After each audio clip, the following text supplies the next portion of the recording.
सुधा मूर्ती मूळच्या कर्नाटकमधील, पण बीई इलेक्ट्रिकल अँड इलेक्ट्रॉनिक्स आणि एमई कम्प्युटर सायन्सचं शिक्षण पूर्ण करून त्या टेल्कोला जॉईन झाल्या. त्या काळी सुधा मूर्ती या अभियांत्रिकी शिक्षण घेऊन टेल्कोला जॉईन होणाऱ्या पहिल्या महिला होत्या. काही काळ त्यांनी प्राध्यापिका म्हणूनही काम केले. साधी राहणी व उच्च विचारसरणी हे ब्रीदवाक्य अगदी त्या रोज जगत असतात. त्या उत्कृष्ट वक्ता आहेतच, पण तेवढ्याच चांगल्या समाजसेविका पण आहेत. इन्फोसिस फाउंडेशन तर्फे समाजसेवेचं काम करताना आलेले चांगले वाईट अनुभव, त्यांच्या वाईज अदरवाईज गोष्टी, माणसांच्या 3000 टाके गोष्टी पोतडीतल्या अशा अनेक कथासंग्रहातून आपल्यापर्यंत पोहोचवतात. त्याचबरोबर अस्तित्व, बकुळा, महाश्वेता अशा अनेक कादंबऱ्याही त्यांच्या नावावर प्रसिद्ध आहेत. त्यातीलच अस्तित्व ही कादंबरी आज आपण बघणार आहोत. नमस्कार, मी अक्षरा पाटील. पुस्तक वाचन या यूट्यूब चॅनलमध्ये आपणा सर्वांचं खूप मनापासून स्वागत. मित्रांनो, सुधा मूर्ती लिखित अस्तित्व ही कादंबरी आजपासून आपण वाचनाला सुरुवात करणार आहोत. तत्पूर्वी चॅनलवर पहिल्यांदा असाल किंवा चॅनल यापूर्वी सबस्क्राईब करायचं राहून गेलं असेल तर चॅनलला आधी सबस्क्राईब करा आणि कादंबरी कशी वाटते ते कमेंट बॉक्समध्ये जरूर जरूर कळवा. अस्तित्व. खरे म्हणजे फेब्रुवारीच्या शेवटी किंवा मार्च महिन्यात स्केटिंग करणे शक्यच नसते. गारठून टाकणारी थंडी संपून हिमवर्षाव संपलेला असतो आणि स्केटिंगचे दिवस संपलेले असतात. पण यावर्षी तसे झाले नाही. मार्च महिना अर्धा उलटून गेला तरी स्केटिंग अजून चालूच होते. मुकेशने निळ्या नभात पाहिले आणि त्याला हसू आले. आकाशी रंग हा त्याचा अगदी आवडता, म्हणून तर तो वासंतीसाठी नेहमी निळ्या रंगाचे कपडे आणायचा. मग तीही चिडून ते कपडे त्याच्या अंगावर भिरकावीत म्हणायची, मी काय आता शाळकरी मुलगी आहे का? निळ्या रंगाचे किती कपडे झालेत. मुकेशला स्केटिंग काही नवीन नव्हते. कॉलेज जीवनातही त्याने अनेकदा परदेशवाऱ्या केल्या होत्या. इंग्लंड, स्वित्झर्लंड हे देशही त्याच्या ओळखीचे होते. गेल्या 4 वर्षापासून तो लंडनमध्येच होता. तरी पण त्याला स्केटिंग येत नव्हते. स्केटिंग शिकण्याबद्दल त्याने पहिल्यापासूनच कधीही उत्साह दाखवला नाही. त्याचे वडील कृष्णराव हे रावसाहेब म्हणूनच प्रसिद्ध. रावसाहेबांनी आपल्या मुलाला कोणत्याही बाबतीत कधी आग्रह केला नाही. पण वासंतीचे तसे नव्हते. ती म्हैसूर मधल्या ब्राह्मण वस्तीत वाढलेली. तिने कर्नाटक सोडले ते लग्नानंतरच. ती लहानाची मोठी झाली ते वातावरणच वेगळे. आचार विचारांच्या, सोवळेपणाच्या सावलीत ती लहानाची मोठी झाली. परकर पोलके, पातळ, एकादशी, पौर्णिमा, नवरात्र, गुढीपाडवा या सगळ्या वातावरणात ती वाढली. त्यामुळे तिला इंग्लंडमधल्या जीवनशैलीचे आश्चर्य वाटले. स्वतंत्रपणे जगणे तिला शक्य झाल्यामुळे इंग्लंडमध्ये ती खूप आनंदात होती. लहान मुलाने खेळातल्या सामानाकडे विस्फारलेल्या डोळ्यांनी बघावे तशी ती इंग्लंडमधल्या जीवनशैलीकडे विस्फारल्या डोळ्यांनी बघत होती. स्वित्झर्लंड हे स्केटिंगसाठी प्रसिद्ध आहे. ज्यांना स्केटिंग करता येत नाही त्यांच्यासाठी काही खुर्च्या मांडून ठेवलेल्या असतात. तिथे बसून बघत बसणाऱ्यांपैकी मुकेश हाही एक होता. सभोवती बर्फाचा किस एकमेकांच्या अंगावर फेकून खेळण्याची स्पर्धा चालली होती. लहान मुलांनी कानटोप्या, जॅकेट, स्वेटर्स घातलेली होती. सगळी लहान मुले हिममानव करण्याच्या धडपडीत होती. आनंदाने किंचाळत होती. समोरची टेकडी चांदीचा पत्रा बसवल्यासारखी चमचमत होती. सूर्याच्या प्रकाशात ती चमचम अधिकच वाढली. त्या टेकडीच्या टोकावर एक ठिपका दिसत दिसत मुकेशच्या डोळ्यांसमोर एक आकृती स्पष्ट दिसू लागली. काळ्या रंगाचा स्वेटर आणि कानटोपी घातलेली, जीन्सची पॅन्ट चढवलेली वासंती समोरची टेकडी उतरत होती. मुकेश तिच्याकडं कौतुकाने बघू लागला. पहिल्यांदा तिला पाहिले तेव्हा ती कशी होती, आता कशी दिसते. तिला पाहण्यासाठी घरातले सगळेच म्हैसूरला गेले होते. आपली मृदू पावले सावकाश टाकीत वासंती हॉलमध्ये आली. तेव्हा तिच्या हातात कॉफीचा ट्रे होता. काळ्या सापासारखी सळसळणारी तिची वेणी, त्या वेणीवर म्हैसूर मोगरीची शुभ्र माळ, लाल रंगाचे म्हैसूरी रेशमी पातळ, जरी काठाचा ब्लाऊज, लाल रंगाचा खडा असलेली गळ्यातली सोनसाखळी. वासंती त्यावेळी कुठल्याही सिनेतारकापेक्षा सुंदर दिसत होती. रावसाहेब, आई, नीरजा हे सगळेच थक्क झाले होते. मुकेशच्या पसंतीला त्या सर्वांनी दाद दिली. म्हैसूरमधल्या एका कला स्पर्धेत मुकेश परीक्षक म्हणून गेला होता. तिथं ती त्याला पहिल्यांदा भेटली. तिथे त्याला पहिल्याच नजरेत जिंकले होते. वासंती फार गुणी कलाकार. चित्रे रंगवण्याचे तिचे कौशल्य वाखाणण्यासारखे होते. त्या दिवशी तिला बक्षीस मिळाले की नाही माहीत नाही, पण तिने मुकेशला जिंकले होते. स्पर्धा संपण्यापूर्वीच मुकेशने तिच्याबद्दलची इत्थंभूत माहिती मिळवली होती. एखादी कादंबरी लिहिता येईल इतकी माहिती त्याच्याकडे जमा झाली. अग्रहारमधील नरसिंहराव जोशी यांची ती मुलगी. जोशांना 4 मुली, हीच सर्वात लहान. कन्नड घेऊन BA पूर्ण केलेले होते. स्वयंपाक उत्तम करायची. जोडीला वीणावादन आणि नृत्य याही कला तिला अवगत होत्या. एवढे पुरे की मुकेश गावी परतला तेव्हा त्याने ही हकीकत नीरजाला न सांगता पहिल्यांदा वडिलांना सांगितली. वडील म्हणजे त्याचे परम मित्र. माझा मुलगा मोठा झालाय, त्यानं मुलगी पसंत केली आहे म्हणजे झालं, ते म्हणाले. वधू परीक्षेचे फक्त नाटक झाले. जोशांनी मुलाची कुंडली विचारली तेव्हा वडिलांनी चिडून सांगितले, हे बघा जोशी, माझा कुंडलीवर विश्वास नाही. मी कुणाचीही कुंडली करविलेली नाही. माझ्या मुलीच्या लग्नाच्या वेळी ही कुंडली बघितली नाही. माझा मुलगा तुम्हाला तुमच्या मुलीसाठी योग्य वाटत असेल तर तुम्ही तुमची मुलगी द्या, नाहीतर नको. मुकेश हा वर म्हणून उत्तमच होता. लंडनमध्ये BBCत मोठ्या हुद्द्यावर होता. रावसाहेब बेंगलोरमधले नामवंत व्यापारी. मुकेश गारमेंट्स ही परदेशातही निर्यात होत असे. एकुलता एक मुलगा. त्यांची मुलगी नीरजा हिचे लग्न झाले होते. वासंती बरोबर मुकेशचे लग्न झाले. ते लग्न म्हैसूरमधल्या पारंपरिक पद्धतीने 3 दिवस चालले होते. वासंती लग्न होऊन रावसाहेबांच्या घरी आली. ती सून म्हणून नव्हे तर मुलगी म्हणून. सुमतीला आनंदाचे उधाण आले. लग्नानंतर वासंती खूप बदलली. सुमतीने आपल्या सुनेला कशालाही नको म्हटले नाही. लांब सडक काळी वेणी जाऊन छोट्या छोट्या केसांचा बॉबकट आला नि जरीची पातळे जाऊन जीन्स पॅन्ट आली.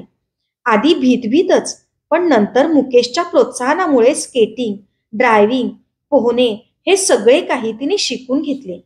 वासंती खूप हुशार. ही तिची स्केटिंगची 3री खेप, पण अगदी तरबेज असल्यासारखी स्केटिंग करत होती. घरात मात्र सगळे शुद्ध कन्नड संस्कार. श्रावणातल्या मंगळवार आणि शुक्रवारच्या पूजा तिथल्या लिलीच्या फुलांनी साजऱ्या करीत होती. घरात छोटेसे देवघरही केले होते. काय हो, कुठल्या शिलाबालिकेचं स्वप्न बघत आहात? वासंतीने हसत विचारले तेव्हा मुकेश वास्तवात आला. स्केटिंग संपविण्याच्या गडबडीत लोक लगबगीने उतरत होते. तुझंच? होय, तुम्ही म्हणता ते खरं. याला पुरावा काय? माझ्या मनात उतरून बघ. ठीक आहे, आता त्या स्वप्नातून जरा बाहेर येऊन बघा. स्केटिंग रिंगजवळ फारच थोडे लोक राहिले होते. हॉटेलात जाऊन सगळे सामान बांधून घेऊन त्यांना आपल्या घरी पोचायला अर्धा दिवस लागणार होता. मुकेश उठला. वासंती म्हणाली, हे शेवटचं स्केटिंग आता नाही केलं तर एकदम मग पुढच्या वर्षीच. तिने जरा तक्रारीचा सूर लावला. मुकेश इतर पुरुषांसारखा नव्हता. त्याला स्केटिंग येत नसलं तरी बायकोच्या स्केटिंगचा आनंद घेत होता. तिचा हेवा करत नव्हता. वासंती निघून गेली. हा एक लॉंग वीकेंड, म्हणजे आठवड्यातले शेवटचे 3 दिवस. सगळे क्रीडाप्रेमी दूर दूरच्या गावातून इथे येत असत. म्हणूनच वासंती आणि मुकेश इथे आले होते. वासंती स्केटिंग करत असे तेव्हा मुकेश मात्र निळे आकाश, लाल कौलारू घरे, पांढरी शुभ्र टेकडी बघत बसलेला असायचा किंवा काहीतरी लिहित असायचा. कंटाळा की मग एक चक्कर टाकून यायचा. BBC मध्ये मुकेश एका विभागाचा अधिकारी होता.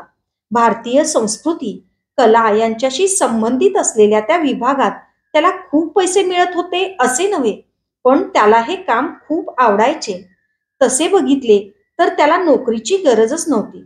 रावसाहेबांच्या उद्योगात त्याला रस नव्हता, पण त्याचा मेहुणा सतीश याला मात्र रस होता. पेशाने तो वकील असून सुद्धा रावसाहेबांच्या उद्योगात त्यांना तो मदत करायचा. शालेय शिक्षण संपल्यावर मुकेश वडिलांना म्हणाला, बाबा, मला मुंबईतल्या JJ स्कूलमध्ये शिकायचंय.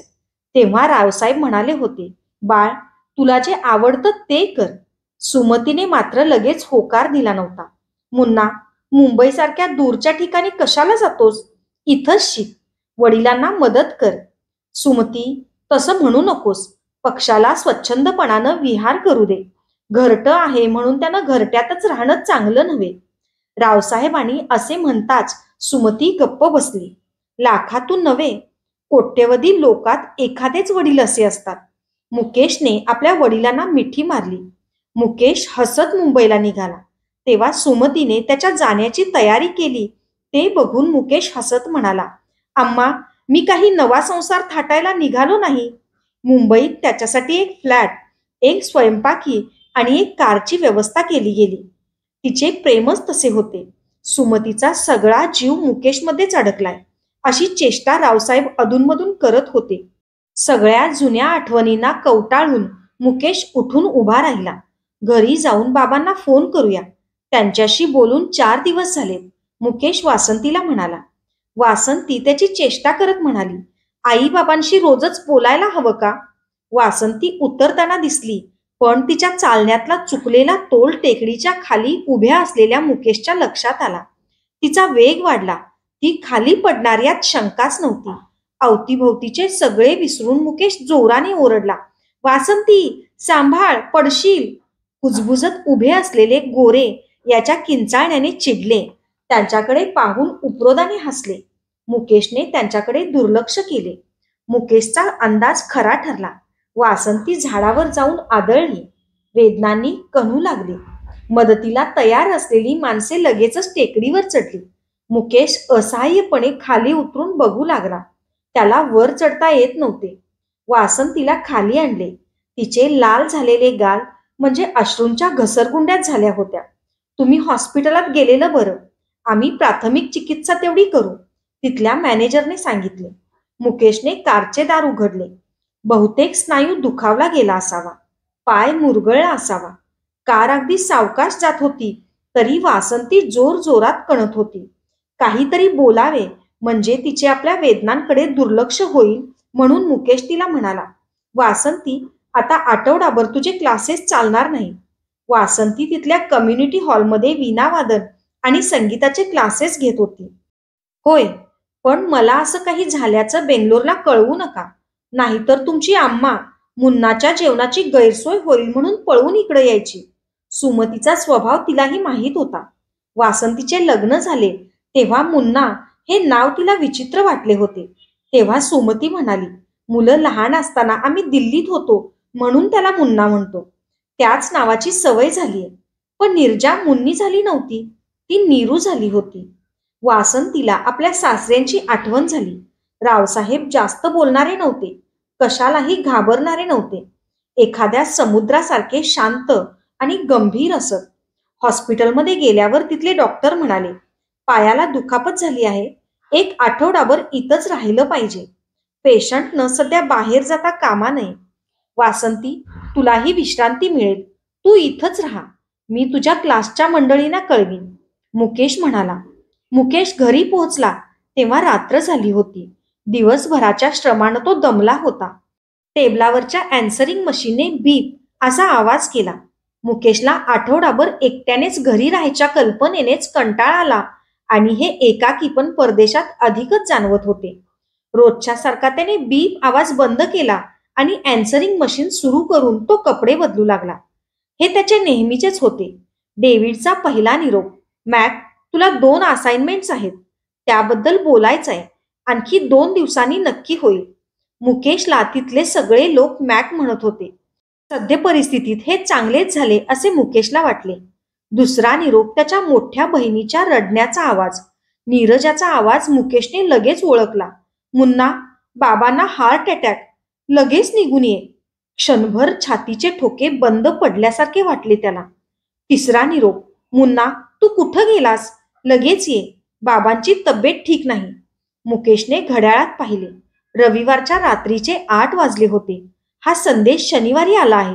बाप रे! बाबा कसे आहेत कुणास ठाऊक. मुकेशने फोन उचलून ट्रॅव्हल एजंटला सांगितले, "भारतात जाण्यासाठी एक फर्स्ट क्लासचे तिकीट पाहिजे. बेंगलोरला जायचंय." मानसिक थकव्यामुळं मुकेश कोसळला. वासंती हॉस्पिटलमध्ये आहे. आणखी 1 महिन्यात नवी असाइनमेंट सुरू करायला हवी असं बॉस म्हणतो. बाबांची प्रकृती गंभीर आहे. त्याने लगेच कपडे चढवले आणि तो वासंती असलेल्या हॉस्पिटलकडे निघाला. मुकेशचा पडलेला चेहरा बघून वासंती घाबरली. वासंती, मला ताबडतोब बेंगलोरला जायला हवं. मुकेशने सगळे सांगितले. वासंतीला वाटले आपणही त्याच्याबरोबर जावे, पण ते शक्य नव्हते. पाय लोखंडासारखा जड वाटत होता. तुम्ही तिथं नसताना निरुताई आणि अम्मा यांना खूप त्रास होत असेल. बाबांचा तुमच्यावर खूप जीव. तुझं काय? बरं वाटल्यावर घरी जायचं म्हणजे अजून वेळ आहे ना. तुम्ही कसलीही काळजी करू नका. मला काही मदत लागलीच तर वाटेल तेवढी ओळखीची माणसं आहेत. तुम्ही जा आणि पोचल्यावर सविस्तर हकीकत कळवा.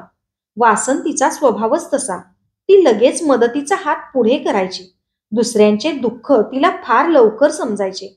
थोड्याशा लाजऱ्या आणि एकांतप्रिय मुकेशला तसे मित्रही मोजकेच होते, पण बडबड्या वासंतीच्या ओळखी भरपूर होत्या. दगडालाही बोलायला लावणारी म्हणून तिचे कौतुक होत होते. विमानात भरपूर जागा होती. फर्स्ट क्लासला 3 पट पैसे द्यावे लागले होते, पण सगळ्या सुविधाही होत्या. एअर हॉस्टेसने मुकेशकडे बघत मंद स्मित केले. त्याचा कोट काढून घेऊन ती निघून गेली. सर, प्यायला काहीतरी देऊ का? फक्त ज्यूस पुरे. धन्यवाद.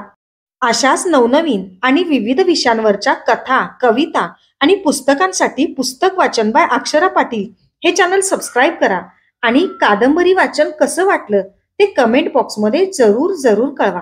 थँक्यू.